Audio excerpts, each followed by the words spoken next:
All right, guys. Thank you for joining us. Got a number still coming in, so that's great to see. What we've got today is a webinar led by Lelia Sacre, and this will be Success Through Failure, a Repeated Cycle. So we've got a number of videos from interviews that Lelia has done over the past couple of days. And what we'll be doing is getting some feedback from a number of people from around the world.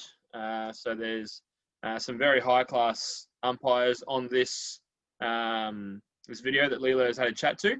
And basically what we're going to do is have Lelia run us through that, listen to some of those. And then we're also lucky enough to have one of the top-level umpires join us towards the end of it as well for a chat and any questions that you do have. So if you do have any questions, please put them into the question and answer or the chat function, which you'll be able to see by moving your mouse, and you should see those either down the bottom or up the top, and you can click on those and send us the question.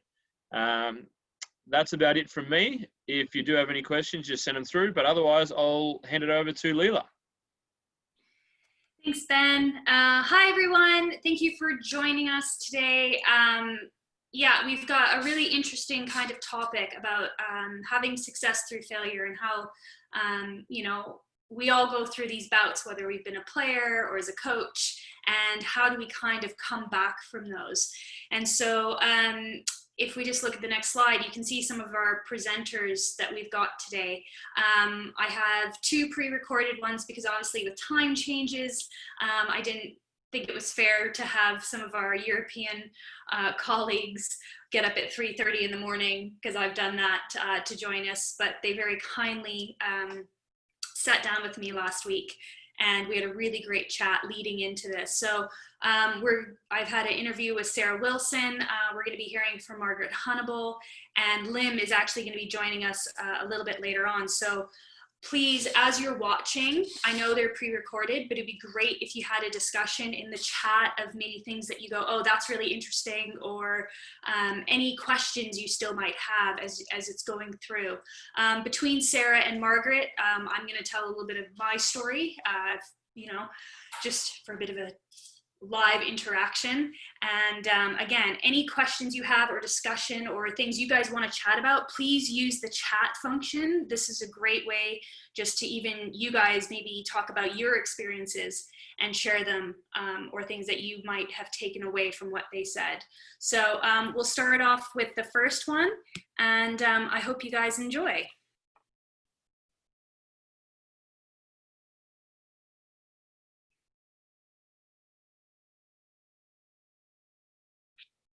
Oh, do we have sound?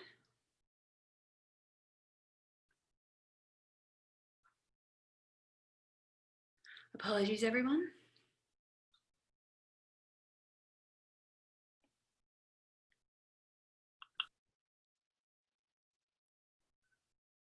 Introduce, yeah. Okay. Hi, Sarah. Thanks for joining us all the way from sunny Scotland, I hear, today. Never sunny in Scotland. No, I really appreciate you taking the time out of your busy day to join us for this webinar series. And I just thought, you know, what a great opportunity to have your experience as such a prestigious umpire. And I know you're going to shake your head and roll your eyes at me for saying that, but I mean, Sarah, you've had a career of such an amazing opportunities, from the Olympic Games to the FIH Pro League final. And I think hopefully our membership is going to be able to take a lot, I should say, away from this webinar. So if you could just give us a bit of a background as to how you even got into umpiring, that'd be great. Sure. First of all, thank you for having me. It's always nice to have a chat with you. So I got into umpiring actually through injury. It's not anything I thought, yeah, I'm always going to be an umpire, you know, because normally I was quite fiery on the pitch, and actually I was always telling the umpire what their decision should be. I think when a lot of people heard I was going into umpiring, they thought, oh no. But yeah, playing was my passion. I loved playing, and I played sort of under 16, under 18, under 21s, and then was kind of played with injury. And I tried to rehab and get back, but I just wasn't ever going to be where I wanted to be. And our club was really struggling for umpires, and they said, look, do you think you could come along and help us out?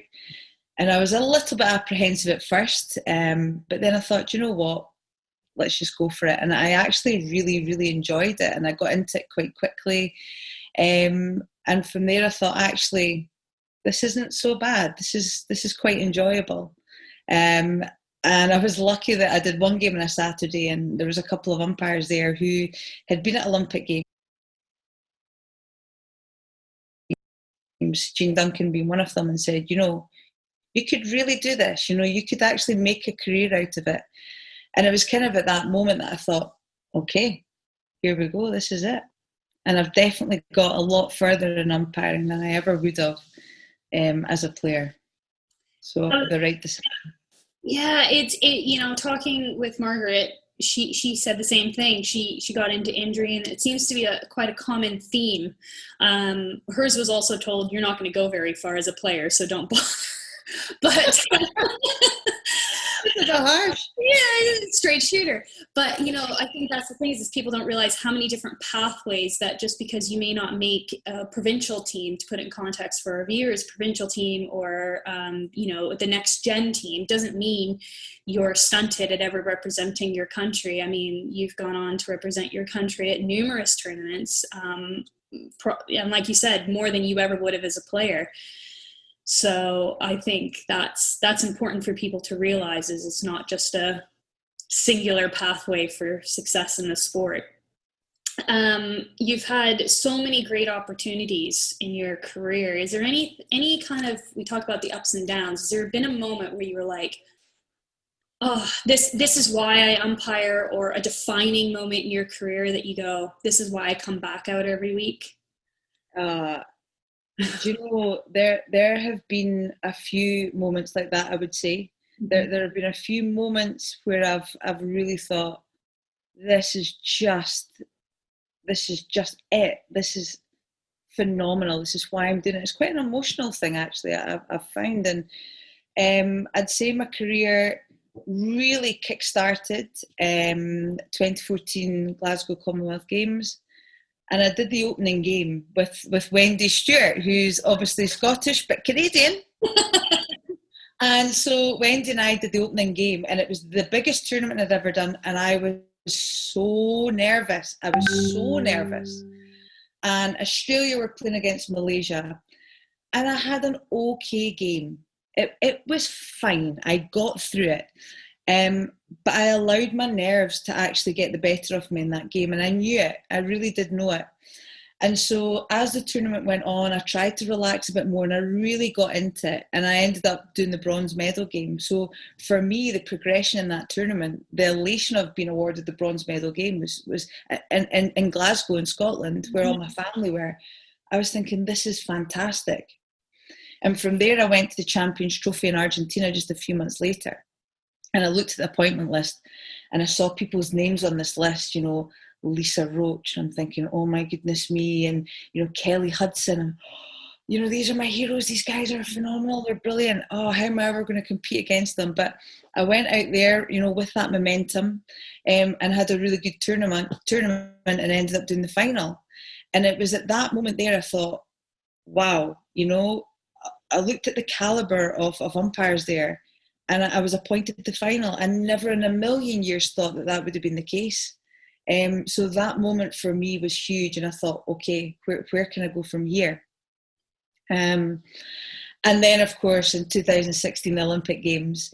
And I remember vividly, there's lots of amazing moments, but sitting at the opening ceremony, and I had Kylie Seymour from Australia on one side of me, and I had Amber Church from New Zealand on the other side of me, and we're sitting holding hands, just like, but it was honestly just that moment of, we've done it. we're here, we're at the Olympic Games, and this feeling of elation was just, I can still feel it. It was just amazing. And then I went on and did the bronze medal match in the Olympics, and GB went on and won gold, and it was just like, this is phenomenal. So for me, those are really, I've had many more highs on and off the pitch, by the way, being surrounded by so many amazing people, but they're just some snippets of times where I've just stepped back and gone, this is why I'm doing it. Look at these amazing people. Look at this amazing experience. There's fireworks, and it's just like, amazing. Oh, it's amazing. And you know, you talk about when you look at the list, that's exactly how I felt when I looked at the Commonwealth Games list. I went, oh my God, it's Sarah Wilson. Oh. And then you saw me umpire and thought, there's nothing to worry about here. I was like, no, but it's that initial, you know, and to put it in context for our viewers, it could be that you're just umpiring with somebody slightly above you in a level, and you've never even done that division, and it's a whole kind of like, just because they're up above you doesn't mean that you shouldn't strive to just go out and still be you in a way. And that's what's led to your success, because I've used your picture a few times where you're doing the whole eyebrow, the infamous eyebrow one with isn't it? But that's the thing is you've been you throughout the whole process. And I think that's what has really made you stand out in your career is, we're like, everyone knows the Sarah Wilson eyebrow. You know when you're in trouble. There's no mistaking it. But just thinking, you know, like what you said, there's been so many highs, but in terms of, people don't realize with umpiring, it can be such a lonely world sometimes when it doesn't quite go your way.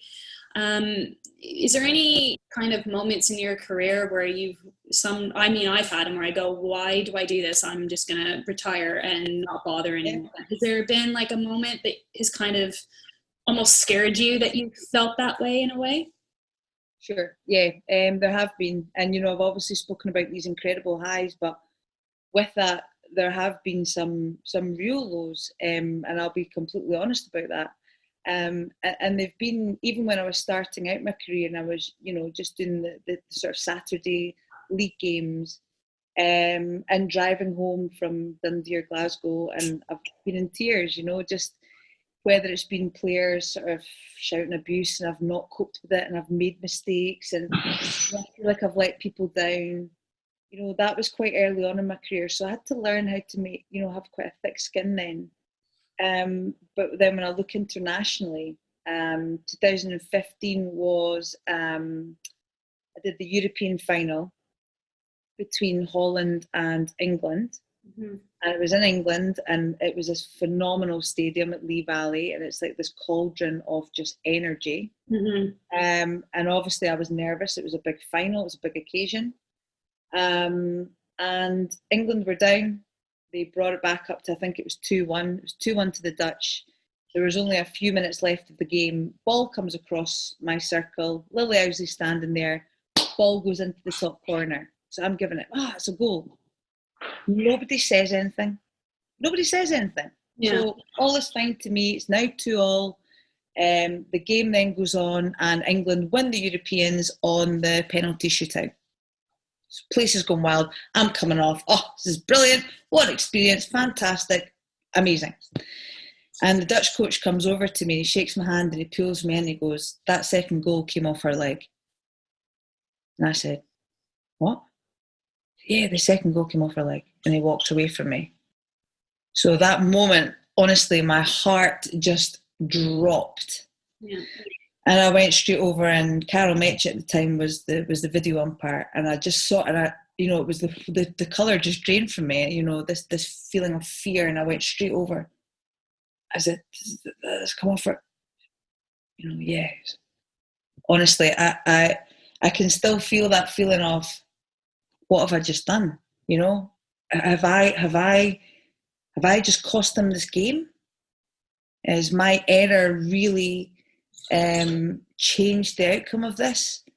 And I really didn't sleep that night. We all went out for dinner, and I'm sitting eating my dinner, and I just can't stop thinking about this, you know.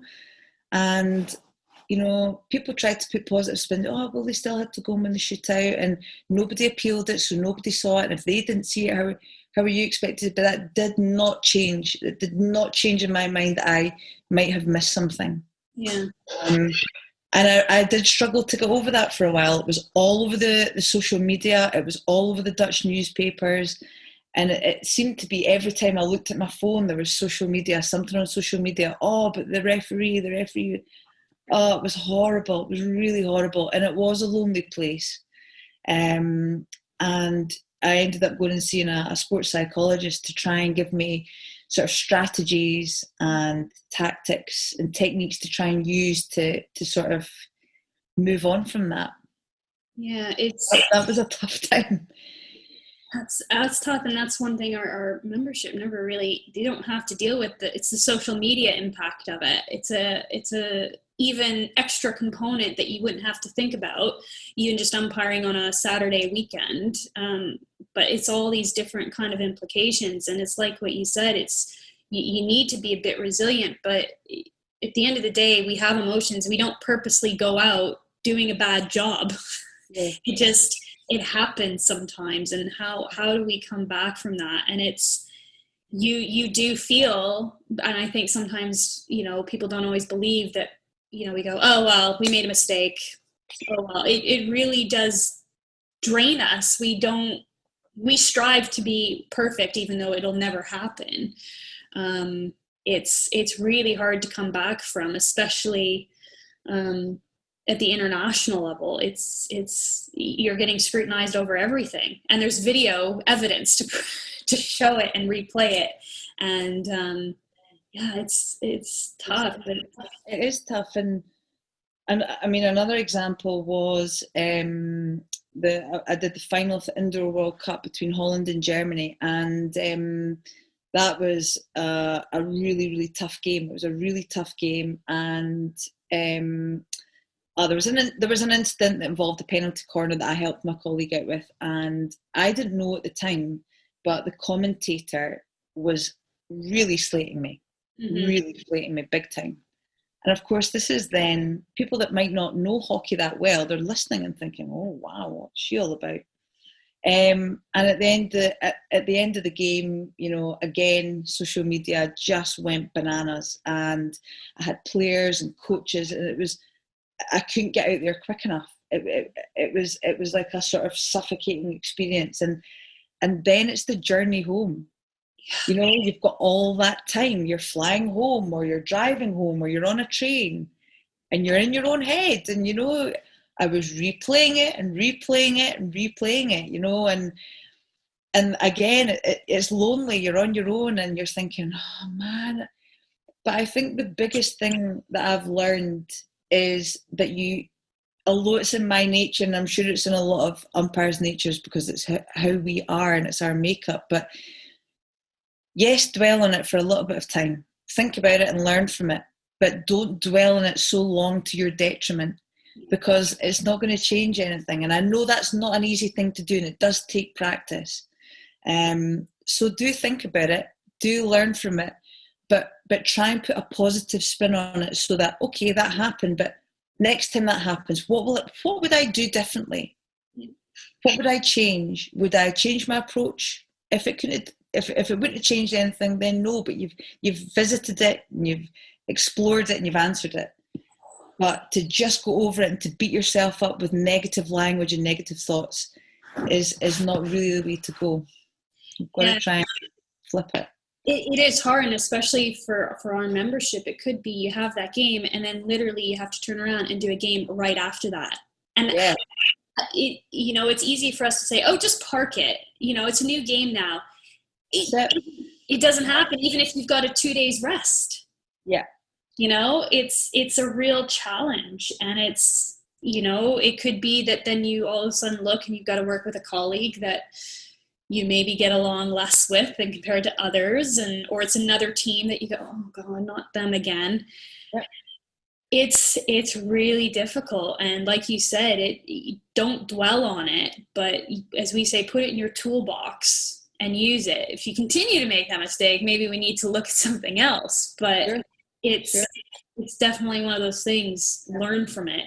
Learn from it, and make sure you get it right in that next game. If you've got a game that's got a short turnaround, for example, which you may have, I don't know how it works over there, but you might have a game, let's say, quite quickly after, and it's maybe been a management problem, and you've come off the game and tensions are high and players are captains and coaches. It might be because you haven't managed that early enough. So take that one thing. Don't try and change your aerials and change your positioning, because it's overwhelming. Mm-hmm. So keep it small.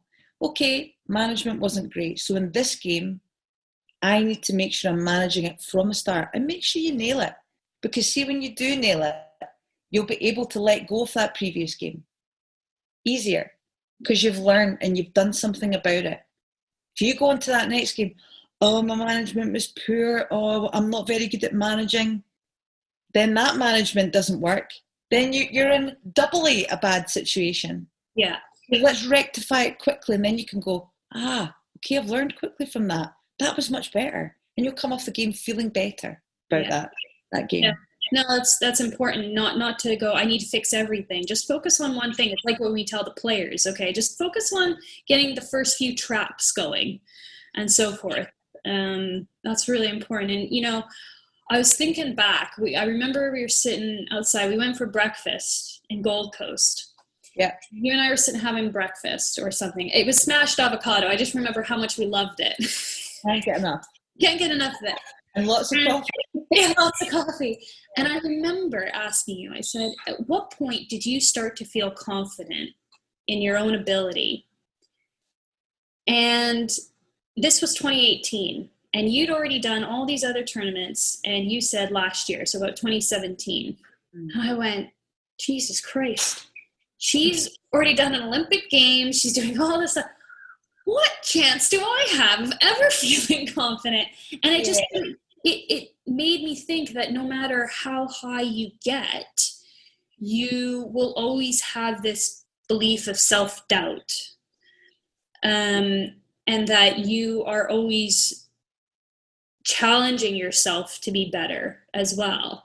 And that it takes time. You can't just expect it to go, oh, well, I've moved up to the next level now, that it's going to take you time to kind of get comfortable with that. And we talked about that with Margaret, of it's like stepping up. If you went from one division to the next, it could be like from driving a little Ford Focus to a Ferrari for you. It could feel a lot bigger. And I just was like, oh man, there's a long way to go. Yeah, if I'm being honest, I don't think I'll ever 100% fully believe in my ability. 100%. I'm a lot more confident now, obviously, than I ever have, because I'm experienced. But put it this way, Pro League starts in the end of September, and I'm umpiring the first Pro League game, which is between Germany and Belgium. So I'll be umpiring the women's game, and I'll be videoing the men's game. And I am anxious about it. I am. And that's me being honest. I haven't umpired since the beginning of March, what will be 188 days. I'm apprehensive because I know I'll be a little bit slow. My decision making won't be quite as sharp as it is normally. My positioning won't be 100% exact. So I'm already nervous about these games. So I don't think it really matters how many Olympic Games you've done, how many finals you've done. When you really care about getting it right for the teams, I don't think you ever stop getting nervous. And I think if I stopped getting nervous, it means that I stopped really caring, and it's time for me just to walk away from the game, because you lose that edge, you lose that passion, and that for me is what keeps me at the top of my game. And I think that when I start to lose that, I've lost the recipe for performance.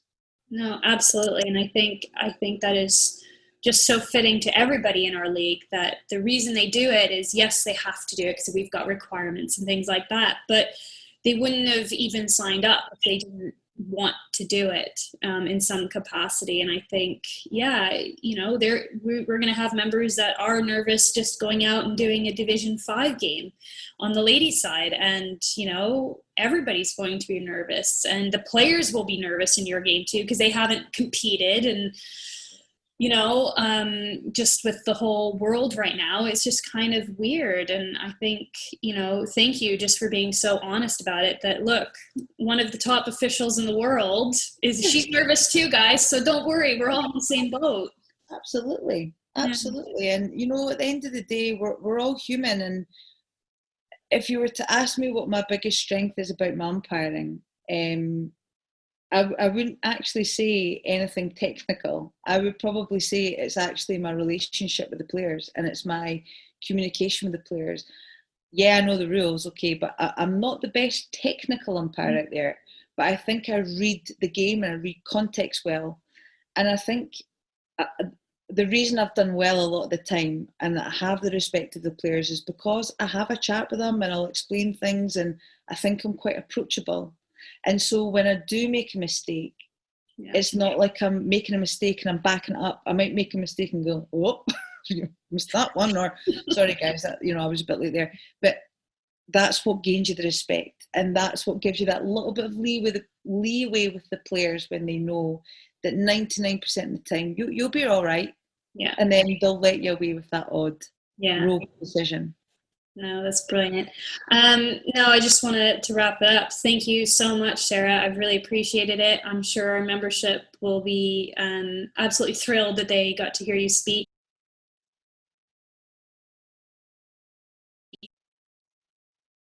You know, if you ever want to come out to Vancouver, we'll be happy to have you for any of our games. There are different challenges out here. I'd love to. I would love to come out and visit. It would be amazing. Come on. We'll put you on some games. So I just want to say thank you so much for joining us. Sure. Listen, guys, thank you for having me. Good luck to everyone. If ever that you need any advice or you have any questions, I'm sure you can get in touch with me via social media. Just look me up and send me any questions your way, and I'll try and help you out in any way that I can. And in the meantime, just stay safe, and hopefully you can get back soon. Thanks so much, Sarah. Thank you. Yeah. All right. I hope you enjoyed that. That was I really, Sarah is just such a wonderful umpire, but even more wonderful human being off the pitch. And like she said, she will, if you reach out to her, she will without hesitation respond and give you any advice. But I won't take too long on mine, because I do want to be able to show you Margaret's interview, and Lim's just joined us, so welcome Lim, and then he'll be chatting with us at the end. But I just want to talk a little bit about kind of my journey for some of you. So if we just go on to the next slide, Ben, sorry.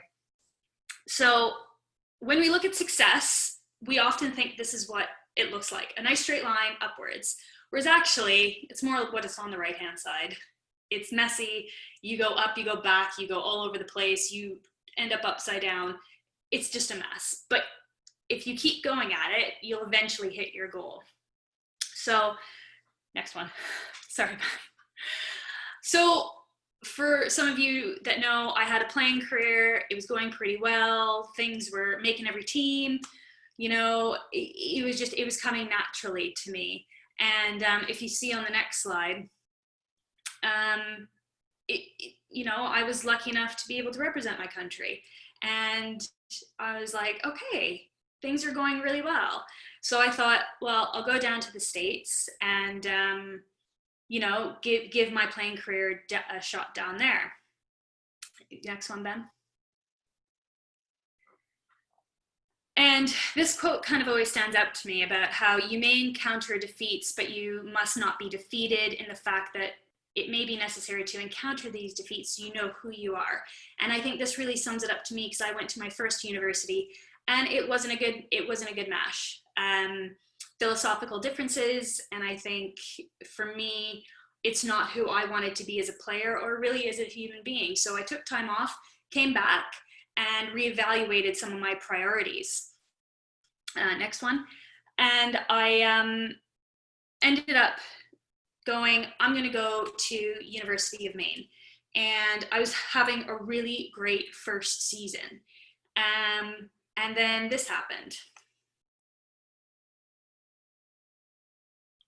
I ended up getting really, really sick, to the point where they didn't know what it was. And I was in the hospital, I was losing weight, I could barely walk, and it was very much parents, nobody, they couldn't figure it out. And it took a good long time until I could even get to the point where I could walk without pain. And it's really hard going from being an All-American, one of the top players in the country, to literally being bedridden. But I fought back, and I ended up being able to contribute still in my last season at university. And I was just happy to be able to get back out on the pitch. I was just to run again, to be honest. That for me was the biggest challenge that I overcame. Next one. And but I kind of realized that my dream of being able to compete as an athlete was done. Even if I trained and trained and trained, my body could not take the regiment that needed to be an international athlete. So I decided what else could be my pathway. And I already had kind of my Canadian certification at that point. And I said, well, okay, I'll give umpiring a go. And if you click on the next one, Ben, I was really fortunate. I actually got appointed right out of university, pretty much, to go and umpire at the Pan American Cup. And to be honest, the appointment came and I thought it was a mistake. I was like, why are you sending me? This is a World Cup qualifier. I've never umpired internationally, and it's in Argentina. Okay. And the picture on the left is me in my very first international. It was snowing. But then 3 weeks later, I actually ended up going to Australia, and Kelly Hudson, who Sarah mentioned in hers, I actually got to umpire the final with her, and it was Argentina, Australia, and it was the hockey 9, so it was a bigger goal. It was a weird game. But anyways, just to be able to umpire those two teams with Kelly, I was going, oh my God, I have no idea what I'm doing.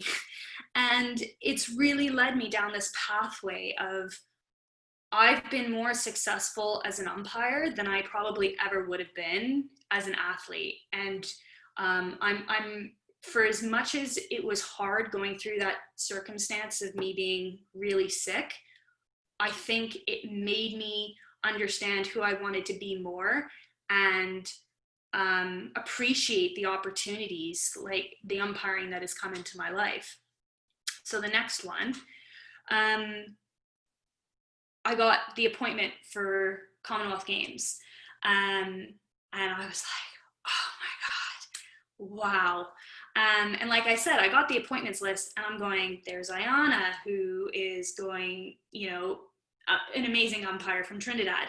I've got Sarah Wilson. It's just these top flight umpires. And I was going, okay, so how am I going to approach this tournament? And it would be like if you were appointed to a regional tournament and you were to see some of the other umpires on the list, and you go, I've never done this before. Oh my God. And it was more so of, you know what, let's prepare for this the best that I can. So if you go on to the next one, Ben, it was more about what could I do to be the best possible umpire? What can I control? Because you can't control what appointments you get, right? So what can I do? So the first thing I did was make sure that I was getting a lot of matches that I could to help prepare, lots of different levels and stuff like that. But it was also about having physical preparation. And I hired a personal trainer, and we worked about 4 to 5 times a week starting from September. My tournament was in April, and we worked out religiously, and then I was still doing my umpiring on the side and the travel and all that and teaching. And so I said, I need to control what I can control. And so we worked really hard on building the stamina and just getting me as physically fit as possible, because a lot of times the physical fitness will help impact your mental preparation. in terms of your focus and things like that. So that's what I did to control my controllables. And if you look at the next one, I looked at this and I said, I'm going to go into this tournament. If I get 4 matches and I get a good report, I'm happy. I did not go in with any expectations. I was like, if I get 4 games, crack on. And I actually ended up getting 6 matches, which was unbelievable. And I was really lucky. I actually got to umpire England-Wales in my very first game, which was nice because I knew about 95% of the players. Having been in England, I knew most of them. So I'd walk out on the pitch and I felt a bit more at home. It didn't feel as daunting as I thought it would be. And then I got another one, and then I got England-Malaysia, and I was like, okay, great. And then we come up to the final stages of pool play, which are always extremely critical. And I ended up getting appointed to the Australia-Scotland game. And this was a really tricky one because I'm going to be completely honest, just like Sarah was. The end of this game, I walked off in tears. And it was a really tough one because Australia was defending. Scotland was putting on the pressure. Something had happened in kind of a blind spot near the top of my circle. And next thing I knew, Australia is down on the counterattack and they go down and score.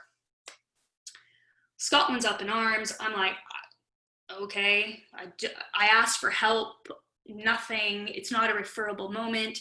So we kind of just had to let it stand. I definitely didn't see anything, but something in my gut didn't sit right. And after the game, Scotland had lost 2-0. And after the game, I had one player come up, basically tell me I was horrible. Another player, you cost us the game. Another player. I had about 6 players come up. Meanwhile, there's thousands of people around, TV cameras still on, telling me how horrible I was. Then I have the coach come out screaming at me in front of everyone. And I'm just standing there going, I don't know. It just, like what Sarah said, the color just drained from her face and I didn't know what to do. So I just walked off, and thankfully my umpire managers were there. And I just went around the corner and I just started bawling. Because we don't go out to do a bad job and we take it to heart. And you feel that when players and coaches tell you that you've cost them a game, you really do feel like you've cost them the game. And it's not because you've done it intentionally. It's just sometimes you miss things. And I think it was also part of the realization of, okay, well, that could be my last game. And I think that's what partly scared me was that's my tournament done. I'm not going to get another game. I go out feeling like this. Is that going to affect my report? What are people going to think of me? It was all these things. And all I could do from that situation was look at the videotape, look at my positioning and go, okay, one more step to my right or my left, I would have seen it. And I had to learn from that. I just went, yeah, I missed it. But now I have to know that don't get caught standing. I just needed to be moving a bit more. But then the appointments were coming out for the playoff games, and I got appointed to the semi-final, which was amazing. And I was like, are they drunk? I didn't expect it. And it was really such an honor because I didn't expect anything. And I thought, how could you appoint me after I've just done this? And I think really what I focused on in that tournament was 1, staying true to myself, but 2, just doing the basics really, really well. Just making sure that I could do everything I possibly can with my positioning and so forth. And I think that's what allowed me to get that position. So if you click the next slide, Ben. So we had the semifinal. There's lots of things going on. First of all, when you walk up, there's things I didn't prepare for. We show up for a 9 o'clock game and we're looking at the first semifinal. We're going, what is on her head? And they had decided they would give the umpires a little video camera for the match. Now, we hadn't had this the entire tournament. I'd never even experienced video umpiring before. So tons of things, new things being thrown at me all the time. Iona turns to me, and for anybody that knows her, she turned to me and goes, well, that's not going to fit over my head, so I guess you're wearing it. I went, great. Semi-final in Australia, umpiring Australia. I've got a camera attached to my head that moves on its own, so it's a weird situation. And then the game started, everything was going really well, and some of you have seen this clip, but we're going to show it again, and this is where the story kind of takes off. Lexton got the first one, high ball in, what a goal! That is magnificent! What a field goal! Sam Fitzpatrick on the backhand, well known for that, and you're exactly right, Leslie, she missed that first one, but she made no mistake with this one. Hands apart, not too much of a swing, times it well. Here's the umpire camera showing all the action, and those arms are pointed back towards the halfway line, which can only mean one thing: Australia go one up. So, cracking goal. I'll be honest, I was a little bit lucky. I didn't really see what was happening, and I was half expecting a referral to come, and it didn't really, and I was kind of like, okay, well, we're just going to keep going with it. Walked off the game, I was feeling great, and I said, you know what, if this is my tournament done, I'm on cloud 9. I don't care if I get another game. I'm like, you can sit me out in left park, and I will be just loving it. And I was so ecstatic. Cracking goal. It was a 1-0 game, and I knew I umpired well. I got the things I needed to get. And so I walked off, and I felt really good. And then the appointments came out, and I ended up with the bronze medal game, and I was going, oh my God. This is like the cherry with like a little layer of cream in the middle. Like, it was just the extra topping. And I just went, okay. And this is where it became difficult, because we talk about social media, and, you know, I ended up getting a lot of hate on the internet, and actually to my emails. I ended up getting really hurtful emails from people in my own association in England. I got a lot of threats on the media about how that goal was illegal, and how they should renounce my FIH badge, and how can they allow me to be such an umpire. I actually had death threats. And for me, I've never been exposed to that, and it was really hard. And I actually called a few people, and I said, first of all, how do I get over this? And now you've appointed me to the team who I've essentially just knocked out of the final, in my mind. And I'm going, ugh.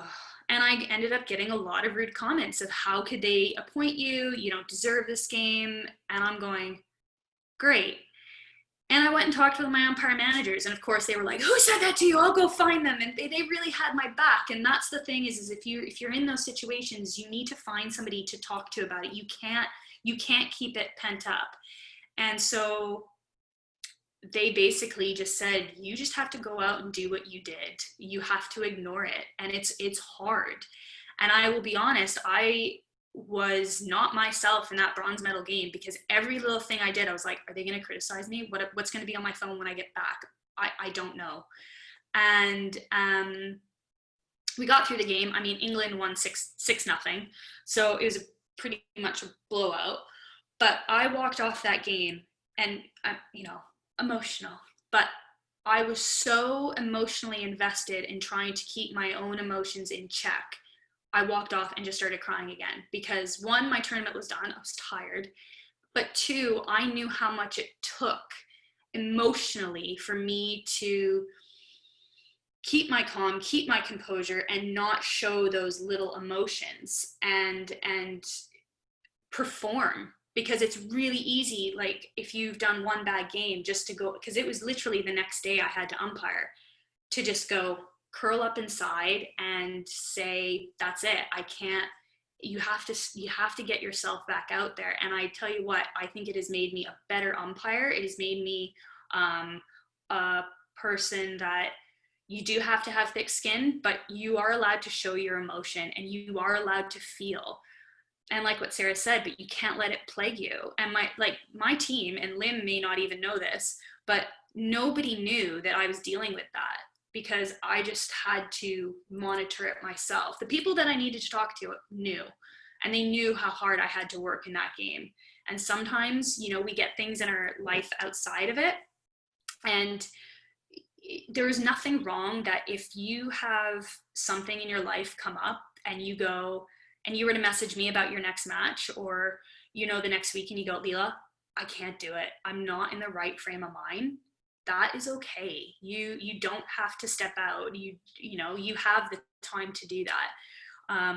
So please don't ever feel that if you're struggling that you have to go out and perform. We are here to support each other, and that's the whole point of having a network and a team. So I just kind of wanted to leave you with this quote. Nope. Well, there's my support network, right? Without them, I literally would not have gone through that tournament. But I guess the quote's on the next page. So my scars remind me that I indeed survived my deepest wounds, and that in itself an accomplishment, and that they bring to some mind something else too, that they remind me the damage of life has inflicted on me in many places, left me stronger and more resilient. What hurt me in the past has actually made me better equipped to face the present. And that's how we have to take these opportunities. Is it's going to hurt in the time, but we can get back from it. So I've just don't want to take too much of your time because I want to not leave Lim on here for too long, but we're going to play the recording from Margaret, and then hopefully you'll be able to take a bit more away. Hi, Margaret. Thank you for joining us today. This is Margaret Hunnaball joining us from England, and she's very kindly agreed to speak with us about kind of the topic that we're going to be talking in the webinar today, about the ups and downs of umpiring and just some of the adversity and how to overcome those difficult and sometimes embrace those fun situations. Margaret is an FIH Pro League umpire manager with a wealth of knowledge. She's also on the FIH Rules Committee. And I've worked with Margaret at lots of different tournaments, and I'm sure she would love to tell you some of my stupidity that I've done across the years. But we're really lucky to be able to draw on your knowledge, Margaret, and have a bit of a chat today. So if you just want to kind of start us off with even how you got into umpiring, that would be a great story. Yeah, fine. First of all, pleasure to join you. And sort of best wishes to all of you watching. My umpiring journey started as a few did, but as a young player, I got injured, and I actually broke a finger, and so I couldn't play because I played in goal. But somebody gave me a whistle and said, "Have a go." And I went to a local tournament, and some person who was actually a national selector said, "Oh, you're not bad at that, give it a go." And I think I was probably about 17 then. So I then umpired through uni. I loved playing, and then somebody quite brutally, I thought, said, "You're a lot better at umpiring than you are at playing." So that was a decision made for me.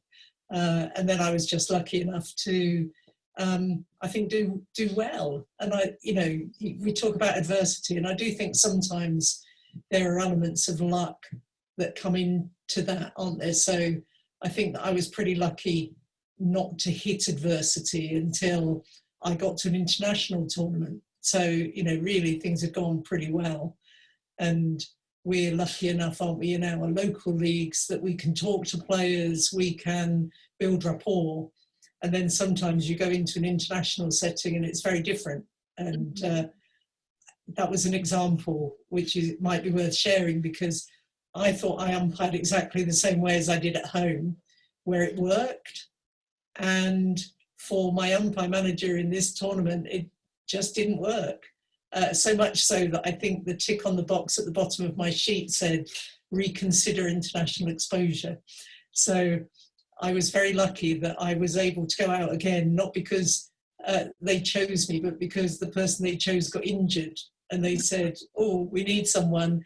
You're a teacher, it's in the summer, off you go." So, with some of this it's not just about things within your control. It's also about stuff that you can't control at all. No, absolutely. And that's a great point of, you know, how you umpire differently based on the levels. You know, how I umpire internationally, and you've seen, is not how I umpire domestically, or how I would be umpiring for comparison to, you know, a Division 6 game here in Vancouver. And so I think it's really important for people to understand there are those different levels and those expectations for when you move up and doing certain levels. But yeah, it's interesting. You hear a lot of umpire stories of how it kind of came from injury or from just somebody brutally saying, you're not going to be good enough. And I think a lot of people forget that just because your playing career is over, there's so many other pathways and avenues to pick up. Absolutely. And actually, you know, we're starting to see a few good players come through. And I think it's one of the things, the player that puts down the stick and picks up the whistle is often the one that we would build rapport with anyway. Yeah. So, you know, people that understand the game, whether they're the ones that you're umpiring or whether they're the ones that are umpiring, I think they really contribute positively to it as well. Absolutely. So I guess one of the questions I'd want to ask you is, you know, thinking back in your vast career, both as either an umpire or umpire manager, kind of a situation that really stood out to you in a positive sense, where you went, either this is kind of a light bulb moment that this is the career I want, or a moment in a game, or it's a broad career to look back on, but. I can remember sort of, I was an FIH umpire, and people thought I had potential for grade 1, and I'd been to a couple of tournaments and not succeeded, but nobody had given me feedback that helped me understand. And I then went to the Commonwealth Games, an experience that you've had yourself in Kuala Lumpur, and the umpire manager that I had there said, I don't know if anybody's ever said this to you before, but you spend a lot of time running sideways, and if you were to try this, not that, that might work. And it worked, and I was upgraded from that. But I can just remember thinking, you know, however much we think we're regularly coached or we've got mentors, sometimes that fresh pair of eyes just sees the little thing that makes a difference. And I really kind of thought that. And I guess in terms of my umpire managing, like you, I'm a career teacher. So I like nothing more than to give the sort of feedback that helps people grow. And I can remember somebody saying to me when I was still umpiring, somebody who's quite high level in Europe, saying, haven't you retired yet? Because you'll be a better umpire manager. And much to my delight, I think I probably am. So, you know, it's just something that's always given me a lot of satisfaction. Yeah, no, and you know, I obviously never saw you umpire, but from having worked with you as an umpire manager, and every umpire manager is a different style. And I think that's where you're going to go to some tournaments, or you'll have a coaching and you just don't quite work with that person. But I think what's really great is you have to sometimes step back as an umpire and go, okay, what are they trying to say? And whether you agree with it or not, you at least take that moment to dissect it. But having worked with you, it's just such a different delivery in such a positive manner, where, you know, I've had the experience of, oh, okay, did I do anything good kind of thing. So I think that's, you know, I love having you as an umpire manager, and feel free to come out here anytime. We'll take you in. We'll put you on some matches. I think one of the things that's interesting there in what you say, and because we're looking at highs and lows, I think one of the things that we have to be really careful about is if you've got somebody with a straight shooting delivery, you have to remember that you know yourself from one game to the next. So if they haven't managed to highlight anything for you, I think that moment of self-reflection where you think, okay, I know that coach hasn't noticed it, but I know I was earlier into my circle today, or I didn't get myself into any trouble with a late whistle or slow positioning of the ball. You know, the things that somebody doesn't know necessarily that you're working on from one week to the next.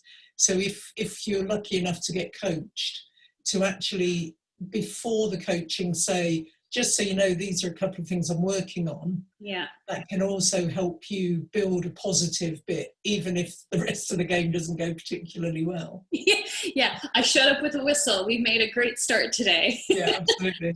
No, that's absolutely so true. Of, you know yourself, and you have to believe in yourself as well. As you know, it's a fine balance too of not being stubborn. Of, well, what do they know? And oh, actually, no, I know I had a decent enough game. It wasn't as horrible as I think you think it is, but yeah, you know, and developing that rapport with that coach. So just thinking back, you know, when leading into that is from either where you were told something as an umpire or having to deliver that message or seeing umpires from an umpire manager point of view. It's a lonely world sometimes, and you feel like everybody's just kind of compounding on you when you've had situations where everybody's just coming at you. What is there anything in your career that kind of stands out to you that you went, oh my God, how did I get through that? I think more than anything, I've always managed to have a network of people around me. So with the international tournament where they weren't sure I should go back again, people didn't ever show me my report, and in those days reports were sent by post, and I said, I've never had my report, and they said, you really don't want to. And I can just remember thinking then, blimey, you know, you've got to be pretty resilient in this. That wasn't to do with it was more somebody's opinion than I thought what I'd done.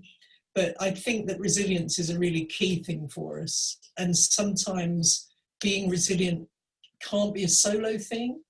You know, you need to have someone in your life, whether it's a partner or a family member, or whether it's just somebody who's really not close to you but always objective with you, you know, a mentor type figure. I think that having someone that you can go to who at the end of the day may say, as I did with that one, fair enough, that's done, they didn't like me, and if I never go out of England again, so be it. But I've got lots of stuff. I always felt, for me, and I guess I believe this, that every umpire has a level where they're really comfortable. We umpire, whatever level people are at watching this, you umpire because you enjoy it. And it may be that you enjoy League 6, but if you find yourself in a League 4 game, you get too nervous and you don't do it as well. And I think that, for me, if you lose a bit of confidence, it's always been about going back and umpiring the game where you're comfortable. And I, you know, taught children, so I always had that opportunity to completely reset with under 14s or something. But I always, you know, enjoyed, say, county league rather than national league. And then I got to the stage where I really loved national league, but didn't particularly enjoy international, even though I loved the experiences that it gave me. Yeah, it is true. You feel like you do one little decision or, you know, one bad game and you go, that's it, I can't umpire. Yeah. And it's hard. And I think sometimes, you know, we get players and coaches that watch this too, and they think, well, you need to be resilient. You need to have thick skin. And no matter what I say, you just need to let it roll off. And it's like, but we do have feelings, and we don't purposely go out to do a bad job. It sometimes just happens because there's things in life. We do the best we can to be as resilient as we can, but it's not, even for the top umpires, they come across things that they get, you know, abuse and things like that. And it's, you know, they have different way, everybody has different ways of coping with it. But just because you're told to be resilient or have thick skin doesn't mean that you can't be upset. But it's then, how do you bounce back from that is always the challenge. Yeah, and I do think it's a real challenge. So when somebody comes in your face and you're there on your own with no coach, you know, maybe you've got a colleague who doesn't know how to help you or isn't interested in helping you, then I think that's where you have to be really just kind of careful to look after yourself. And sometimes, you know, for me, somebody once told me that trying to argue with me was like trying to punch a sponge. There was no satisfaction in it whatsoever. And I took that as a compliment. Because I think that when people come to you and they're very, very upset and angry, the only thing you can do is absorb some of that. Mm-hmm. And certainly as an umpire manager, that's what I spend quite a bit of my time doing, is not to, I don't think that getting into an argument there and then is very often the way forward, but to absorb some of that. And maybe if there's a chance to stop and have a cup of tea or a drink after the game and then see somebody a little bit later. I once had some coaching from a really good psychologist. It was pre-Atlanta Olympics, and there were a group of umpires that were getting some feedback. And he said that you will not absorb things well enough until at least an hour after the game is finished.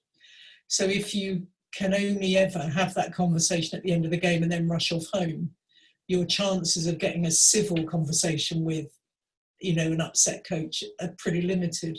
But maybe you can, phone back in the week, or maybe you just say, do you know what, I'm going to put that down to experience. And then I guess the only warning with that is we then need to be careful not to keep that in our pocket for next time we get appointed to that club. Mm-hmm. And then again, that can be a danger. So I always say, if you're kind of thinking about when your match performance starts, it starts when that team contacts you to confirm the fixture. It starts with the players the first time they see you that day, whether that's getting out of your car or walking out onto the pitch. Yeah. We just have to be aware of that. We're building relationships all the time. No, absolutely. And it's really true, especially, us being a small network and actually have a smaller pool of umpires than we do compared to teams. You're going to be seeing those teams a lot more.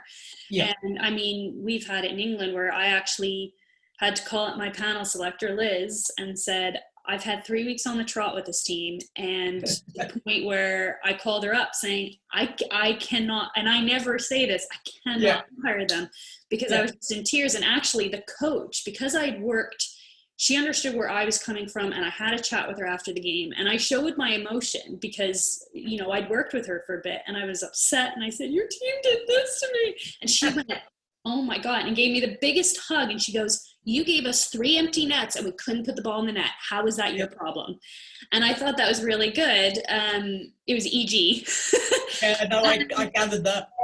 And then, I had a very similar thing that for a while they were doing regional appointments. Yeah. And I pitched up at a game, and afterwards the manager did a little post-match speech, and he said, Margaret, you've been here so many times that we think we should give you honorary club membership.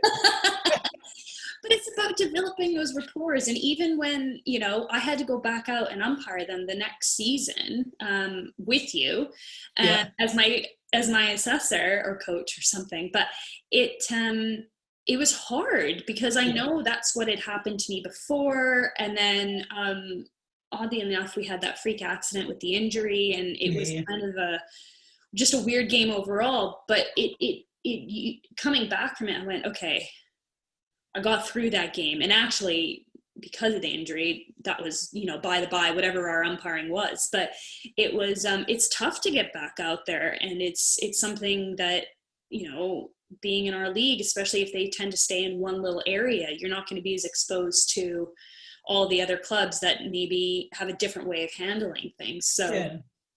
But also, don't you think that that's where the rapport is important? And it may be that you can't build rapport with the coach, but you have a situation in a game where the right defender and you see something nobody else has that's, funny. And you just kind of exchange that. Absolutely. And I'm a great believer that you take opportunity when you can. And, you can't always create that. Yeah. But if it's there, it's worth it. It might just be that person that then says nice things about you next time you're appointed, and the team players go, we've got her again. Yeah, exactly. The coach may not like you, but if the players like you, that's a big indicator. I take that, and then position a long way onto the pitch so you don't ever see the coach. Exactly. I'm going to get everybody standing on the other side of the pitch. Nobody will want bench side now. Yeah, absolutely. So I guess just kind of finishing off is, having worked with umpires from, very junior umpires to pro league where you're working with the top umpires in the world. What kind of advice would you give to people, just as how to overcome anything, or to just kind of keep moving on? And like you said, we do it because we love it. But what kind of advice would you say going forward for people to either improve or to just kind of keep in the back of their minds for each weekend? Yeah, I think always to try to have something about doing the umpiring that you enjoy. And, that can be a range of things, from, being with a colleague to just literally, I used to love playing advantage, and that sounds cheesy, but actually, the day that somebody reeled away having scored a goal and first stop was to head to me and say, thank you for the advantage, those sorts of things. So I think having something in your performance that you can take pride in and that you enjoy. And I think one of the things sort of in the world that we live in is quite often people want somebody else to help them move forward. Okay, so they always want a coach to come, or an assessor, or the teams to say nice things.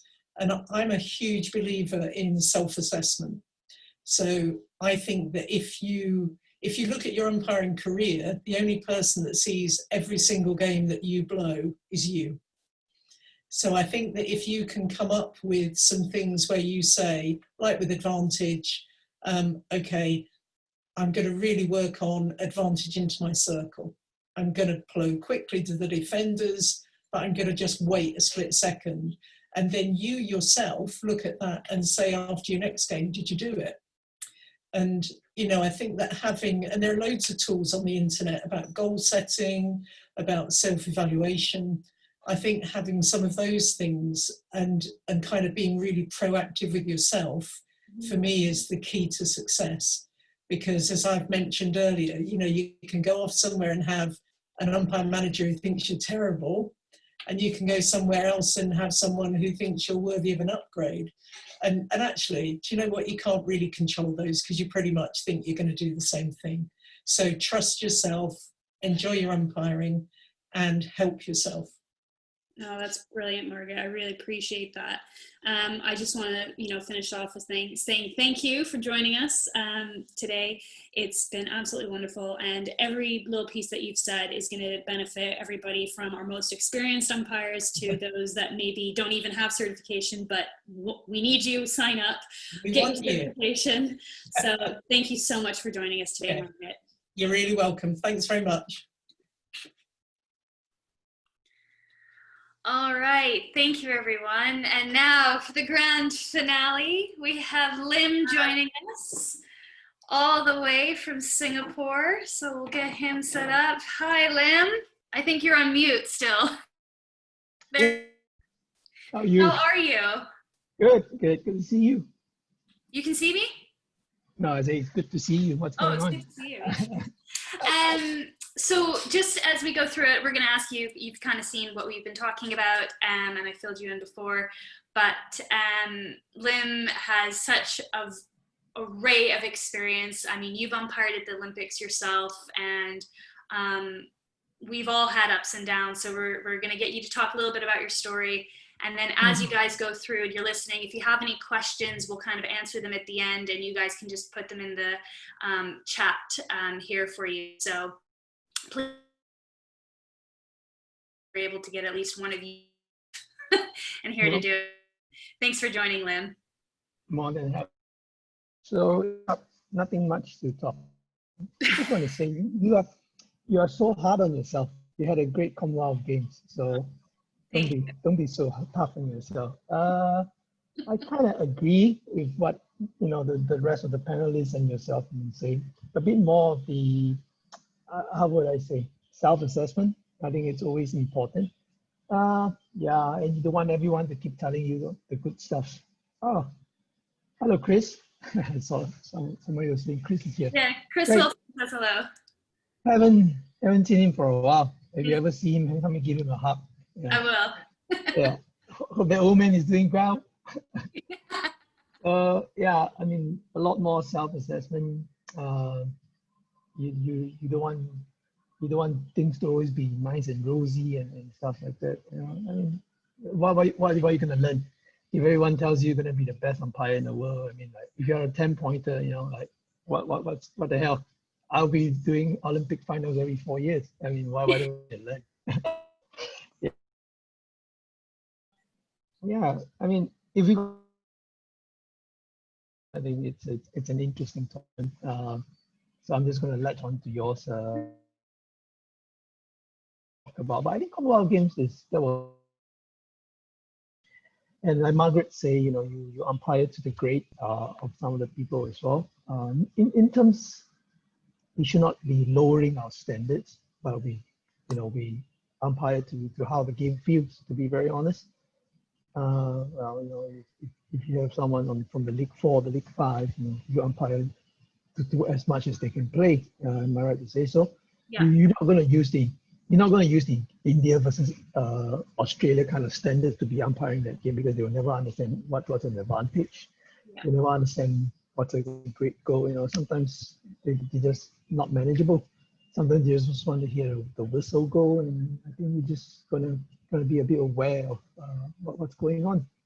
And yeah, I didn't have much of a issue per se when I was going through my ranks locally. I mean, in my own association. But it's when I first got my international appointment. Oh, it just hit you smack in the face. It's like, you know, go to summer kind of, like in the spotlight, you know, you're like a headless chicken or deer looking at the front lights, and there's no idea what's going on. But along the way, the mentors are the ones that's actually helpful, and the friends. I mean, like you know, and then people that you met. Those are the ones that keep you going. Not the games. If sometimes you ask me what games do I remember, I'll just give you the nah, I don't remember, but I remember the group. I remember the experience. I remember, yeah. I think the whole. It's just not about the games. You know, the games are important. You got to perform. The teams expect a lot from you. The coaches, you know, want things from you. You know, your umpires manager, your colleagues on the other end of the field need something from you. But you bring it on in that 60, 70 minutes, depends on, you know, whatever format you're playing. But yeah, but after that, you know, have a chat, have some fun, laugh about it. Don't be so serious about, you know, about yourself. So yeah. Yeah, absolutely. It's you do go it, because sometimes you're at a tournament. I mean, you went to the World Cup in India and you were there for 3.5 weeks. Mm-hmm. Mm-hmm. That's a long time, and so you might umpire a game. I think the way they had the schedule set up, it was like once every 5 days or something, and yeah. that's hard. And you have to kind of establish family within that community that you're kind of thrusted into, of working with those around them. I mean, we don't necessarily have to worry about that with our league games. It's kind of like, okay, you umpire and then off you go. But you have that time to develop that rapport. So I guess my question to you is, how did you, when you kind of first came onto the scene, thinking about in your career or even coming through the ranks, how did you develop a rapport with your colleagues? Don't go all guns blazing like a cowboy and say that I know the whole world.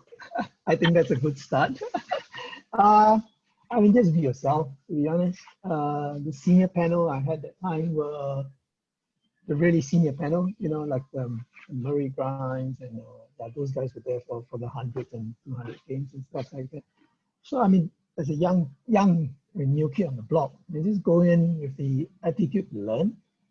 Don't go in there and start poking your nose and say, you know what, maybe I know this better than you. But there's always a little bit of the respect as well, that, you know, things that you think that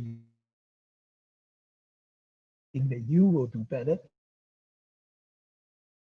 Take a little bit of the senior guy, just ask around.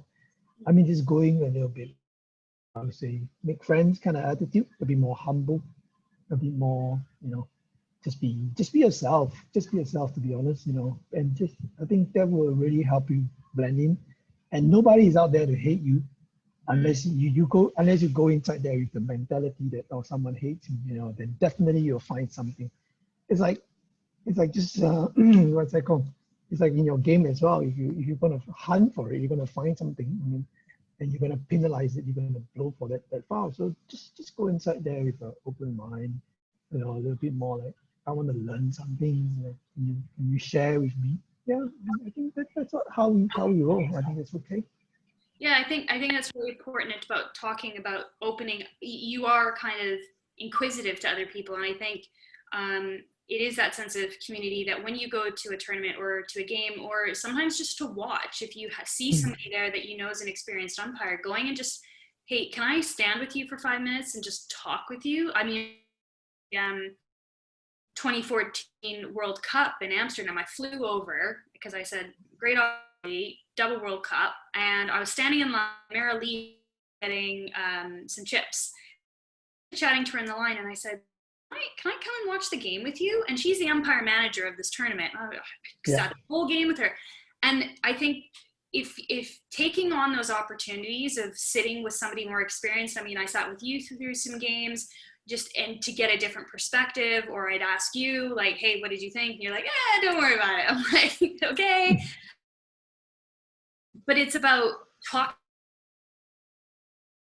you know, being a bit brave. We talk about being brave on the pitch, but being brave off the pitch to just go and say, can I just get your feedback for 5 minutes? Or, hey, can I watch the game and see what you think? I think that's really important. Is there a time or a mentor that kind of stood out to you that you went, wow, like this has kind of changed how I view the game? Many, in terms of, right. I mean, the first one that actually changed the whole perspective of the game would be the introduction of VU. It was major. I would say it was massive. I mean, it was. But the moment they said, oh, what, we're gonna have this dead on, you know, so and stuff like that, it kind of a boost. Two ways of looking at it. Some people feel more pressured that, oh, I'm under it wrong, this is gonna happen. I take it in a perspective that it's there to support me. So now I have that 0.5% that I can get it wrong. And I do have those kind of like the self-referral and stuff like that, I can send it up. I take it as a support system. Some people take it as a scrutiny, always up your back that you're gonna get it wrong. So I mean, it's again how we look at what's the situation that's presented in front of us. Yeah, I mean, if there's anything that's changed the whole thing, for me, it will be the whole VU setup, which is, to me, is excellent. And I think we are the front runners in a lot of sports of how we actually manage this VU.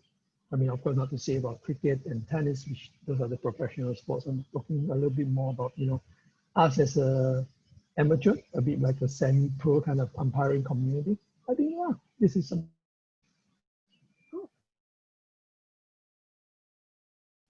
Oh, hey, Kitty. Her question is from a relatively small things come that challenge in order to be able to perform at the highest level with, quote, nation umpires? There's two things that I believe since I started umpiring. Number one, fitness. It's absolutely important, you know. Yeah, I might not be the best umpire, but I will sure outrun them. I will make sure I outrun them. I'll chase up to them. That's one. Then a lot of homework preparation, like what you did for your 2014. Was it 2018 Commonwealth Games? Yeah. So we had a lot of preparation work. So we run, watch a lot of games. The other thing is asking and just grabbing the opportunities, you know, whenever it comes.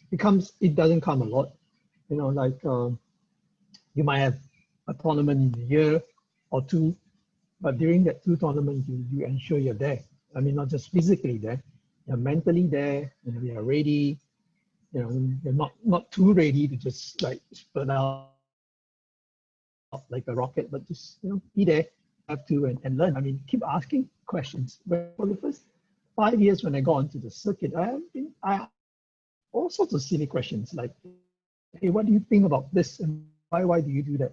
So I asked even positioning questions to some of the umpires, like, why do you stand there?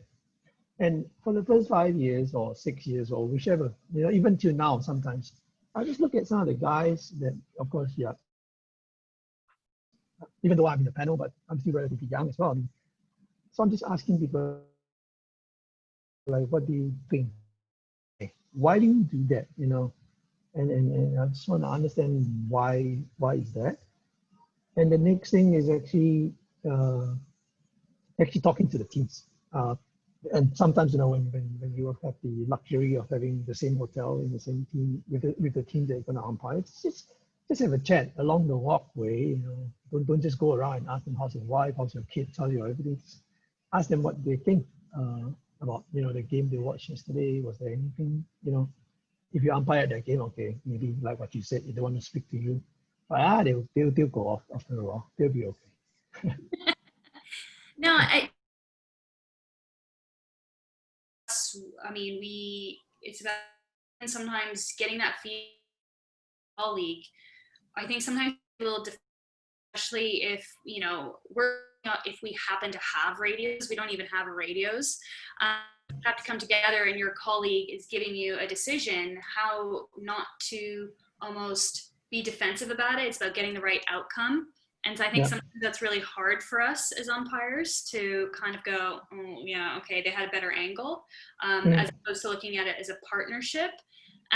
Is there, I know you don't tend to remember games, but is there like a moment or something even in a tournament that you kind of, like what Sarah had talked about earlier, that you kind of went, why do I bother doing what I do? Like, I'm not paid for this at the international level. Why do I subject myself to this? So it was in the pre-recorded video that I showed you. It was in the 2014 Commonwealth Games. So I had a rough game. I wouldn't even say tough. It was just, for the moment, from the first whistle to the last, just got that vibe that it's going to go sideways, topsy-turvy, up and down. So after that game, I walked out. Just what the hell, like, why am I doing this? Yeah. The two teams, they technically play hockey. They're playing a bit more rugby. Really, really tough. And it was one of those situations that it suddenly clicks you, why am I doing this? And this is in the international level. You get to have some time to actually take it down and think about it, and it goes, maybe the next one will be better. But for those who are at home, doing those community leagues, I mean, I agree with what you said before. If it's not your day, just take a weekend off or a few, and then talk to somebody. Which I always feel like you have to talk to somebody. You can't just take it all in. You're not the world. I mean, no one can hold the world on its own. Talk to somebody. Maybe you didn't do that badly. Maybe just one or two that brings the whole thing down. So talk to somebody, and you'll be okay. So I mean, that game until today is one of those games where I think back. So if I tell you that I don't remember games, maybe that's the only one I would definitely remember. I'll think and I'll always remind myself, never let that day happen again. I mean, not in the way that, I must do this, do that, but more of the whole kind of perspective, and just tell myself, you know what, that's one of those that I really want to forget.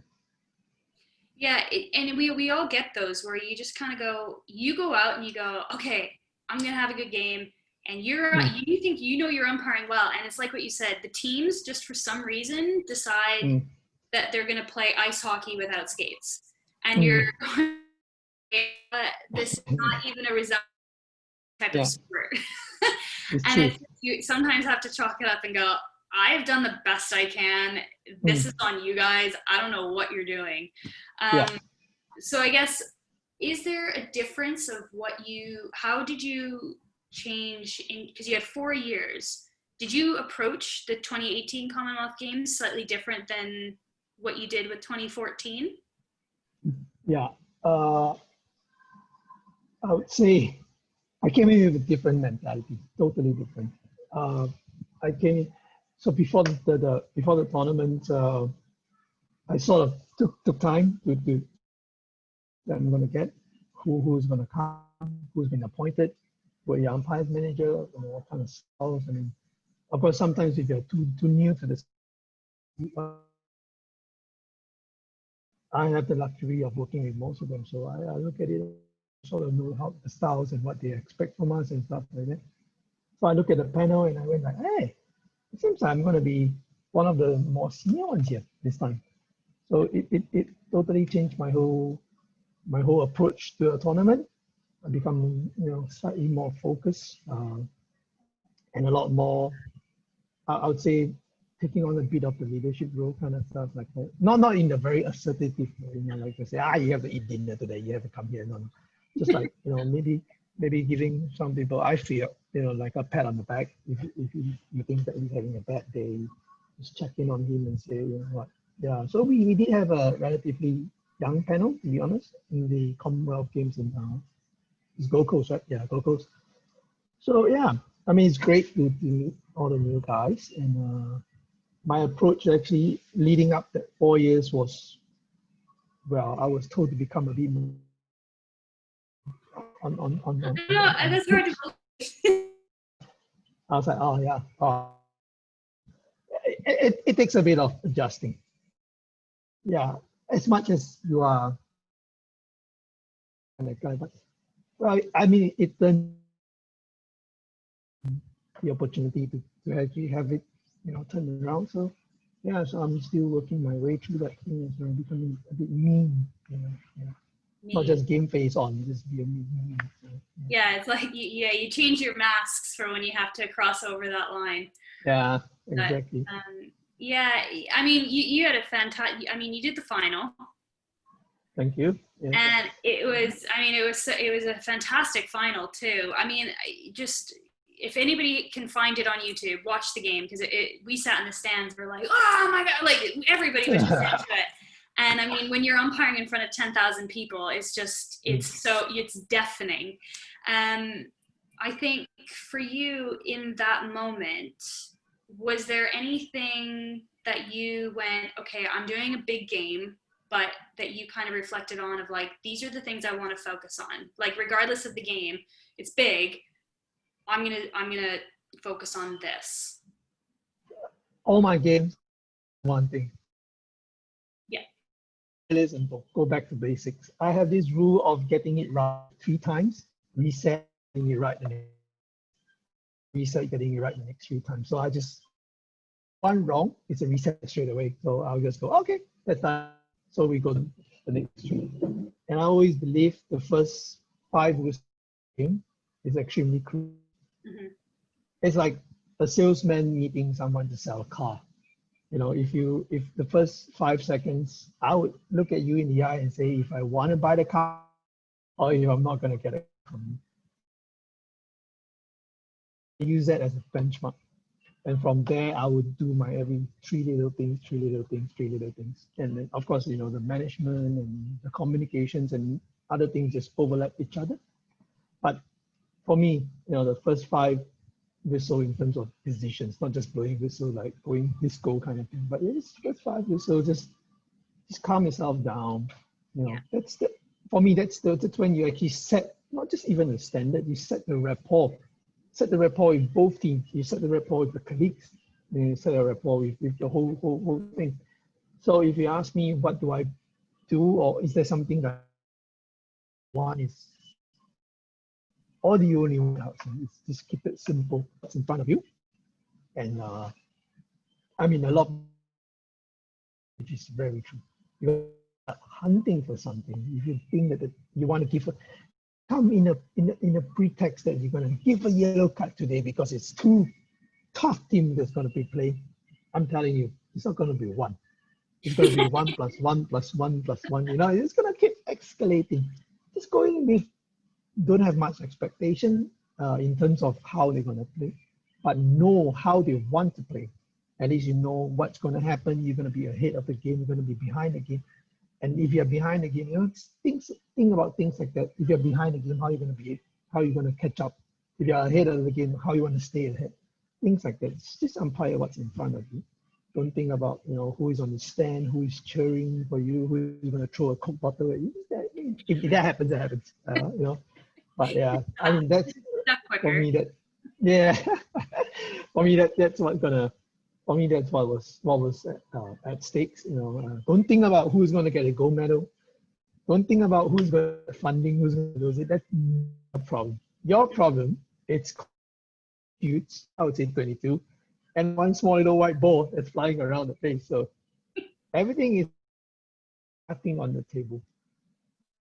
Go in there, finish it like what you said. Cross that line.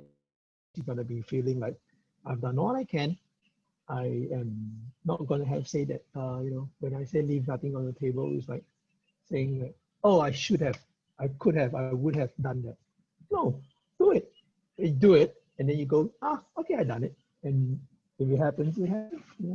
Yeah, absolutely. I guess my last little thing before, if anybody wants to type in more questions before we start to wrap up, what advice, because we have such a range. I mean, we've got people from like Tyler to people that have just gotten their certification and have maybe blown a whistle twice. What advice would you give to them if they've experienced a really tough game or they're really quite nervous? What would you kind of what advice, if you had to give them one like golden nugget from your experience, what would you give them?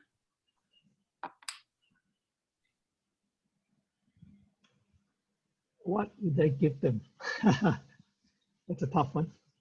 There's so many things to say. I'd say you can give us three. That works. I'll say just don't be so much about it. Just go out there, try something.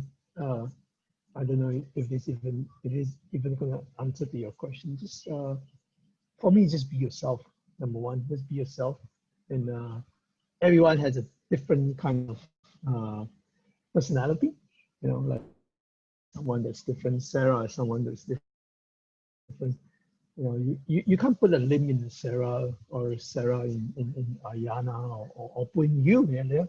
I can't be you. I mean, if I little something for everyone is just be yourself. Just absolutely be yourself, but you must take criticism in a positive way. You must take it, and you must do. I don't want to use soul searching, but you have to be a bit more self-critical, I would say. Analyze yourself internally.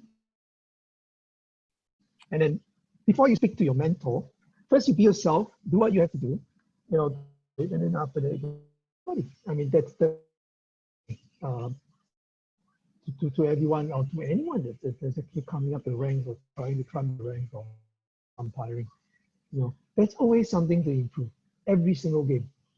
Ball placement. I got so wind up into ball placement for a few games for a while. Like I just went absolutely crazy, and I was just like, after a while, just go, maybe that's not that important. You just move on to something else. So if you want me to say the one thing is just be yourself, but of course, and start learning, along the way. Don't be yourself like, do something that's wrong and just always be wrong. I mean, that's just not right. You know what I mean?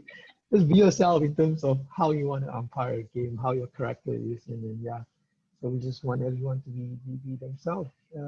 So we don't want the same. To be honest, we don't want the same. So that's how you make this game whole. So interesting. Absolutely, we don't want cookie cutter umpires. That's why when you look at it, everybody's like what you said. Everybody's so different, and I think the thing is we say, okay, go watch a game, go watch Lim umpire. Okay, well, like Lim, who you are. Maybe there's something that Lim does that you go, and I want to try that, and then maybe tweak it to fit my style. And I think that's really important. Yeah. I think actually, seen that they go out and And he went out there and he umpired it, and he was like, well, that was horrible. And I said, yep, because that's not. And it's true. You have to be, you can take little bits of other people and kind of make it so that it works for you. And I think that's what's really important to allow to be successful. And that, you know, a lot of times we forget in our league, we're allowed to smile and you're allowed to enjoy it. You know, if you seem like you're relaxed, not like complacent where you're like, oh my God, this is such a boring game, but where you're enjoying the game, the players feed off of that and they can sense it. If they feel that you're like, oh my God, I don't like this, that's when you start to get a little bit more agitation on the field. And I think that's what's really important. But I'm going to give people about 30 seconds if they have any more questions, just to type them in the chat real quick. Chris did mention that it is the memories and friends that you make that is memorable. Looking at all my tournaments and yours as well, there's lots of it that just becomes a blur, but I can still last day you cooking all this and Lim's a great chef. He's a really really good cook, but it's those little things that probably stand out more. I can't tell you what happened in the 39th minute of whatever game in the second quarter. It just doesn't work that way. So I think it's about building that community. It's hard when at the international level, I mean, you do pro league, so you have to immediately go and establish a rapport with a colleague, and you have to umpire 2 international matches. That's not an easy task, and that's actually very similar to what we have to do in our league, where maybe I assign you to a game and you have a colleague you've never worked with. And that's tough. And you going in being the more senior colleague, it can be added pressure that actually can almost be a detriment to you because you're so worried about them and protecting them that you almost forget about yourself as well. So it's a hard balance to do as well. And Chris has that in his last game was with you, and that it was a great memory and one he won't forget. So there's a story behind that, or was it just a general game? He's not the first guy that after doing the last game and he retires. I mean, it's something I bring to the table or what? Am I just being unlucky? No, I'm just joking. I can't remember who else was it. Someone just. We had last game. I mean, if talking about Chris, that was amazing. We were at Guadalajara. It was great. It was one of the. It was a pretty city. Just that we were locked down in our hotel rooms 24/7. We had an interesting panel, and that was a. If I can share, do you have time? I mean, I just want to share a bit more about Guadalajara tournament. Yeah, we probably got about 5 more minutes. Cool. It was we have like the Asian and Pan America tied up that we were able to fly over for some Pan American games and as an exchange. That's why we have Ariana down for Asian games. So it's one of those that people from your import come down the Asian experience of a lifetime. So I Guadalajara. It was right smack in the middle of Mexico, so I didn't do much of the research until I got to US. I was like, some officers stared at me from Singapore, traveling 30 years, and what the heck are you going to do there? And I give him the look like, I am going there for hockey. He's like, oh, I didn't know Guadalajara plays ice hockey. And I look at him, I was like, no, sir, I'm going there for field hockey. And I was questioned. I was really questioned. I was like, oh, what are you doing there and stuff like that. And because after that, I started to find out a little bit more, like, oh, it's actually kind of, it's notorious for its own thing. So yeah, we had a great tournament. Chris was a mentor, still is. I still bump him a few messages whenever I can. I think the last one was last year. So so I can't remember the game. Chile versus somebody or whatever. It's just interesting. It's just a memory. We had such a great time. We had such a good, relationship, I would say. And it shows, if you have a good time off the pitch, it translates to on the, if you have to and too much like, trying to get on top of each other, a bit of power struggle stuff. Outside, you feel it, on the pitch, you will see that, oh, this is not working out. So, I mean, during then, there wasn't, that's how it should be. And I don't know if you have any like umpire mentors just listening tonight, I know Achilles there, Chris is there. I mean, I think we have moved away, and they would definitely agree with me. We have moved away from the at the 30-minute, like you miss a foot in the middle of the pitch, near the sideline towards the corner of team bench 8. My golly, if I ever hear that again, I'll just go, wow, are we going back to the 80s or what again? I think we have moved away from that one. We have now moved into more positive criticism. It's a whole big picture. I mean, we're going to get things wrong, let's be honest. Whoever is listening now, and even to you, Leah, we get things wrong. I still get things wrong. As I said, if I'm going to get everything correct, I'll be umpiring the Olympic finals every 4 years. And that's not what it is. The fun is in trying, isn't it? Just keep trying. Yeah. Just keep getting up. Just keep getting up. And yeah. So I think yes, Chris. Everyone else, yeah. You guys. No, it's been absolutely brilliant, Lim. Thank you so much. That's been listening, and we've recorded it, so make it tonight. We'll be definitely watching, and it is just so beneficial to be able to basically not hear my voice the whole time because we do these, but to get outside perspectives of like, look, what we're all experiencing, it's global, so it's not just what we think is happening. It's easy to get consumed of like, this is the only thing that's ever happened to me, and I guarantee you it's happened to somebody else somewhere, and we've all had to overcome it. So I just want to thank you so much for joining us. Alan Waterman says thank you and well done, and so thank you so much, Lim, for joining us. No problem. Yep, same thing. If you need something on Facebook or on Instagram, I'm not much on Instagram, I'm an old man, so yeah. I'm more into the Facebook, yeah. So, yeah, just drop me a text.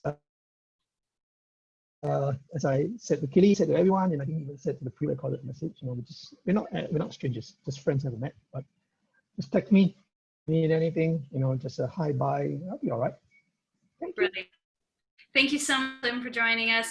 Take care. Thanks, Lim. Thank you to everyone for joining us this evening. Like we said, this is recorded. Uploading at some point, so please do circulate it. If you have any further questions, feel free to reach out to Margaret's also on Twitter. If anybody wants their handles, feel free. I'm happy to send them along to you.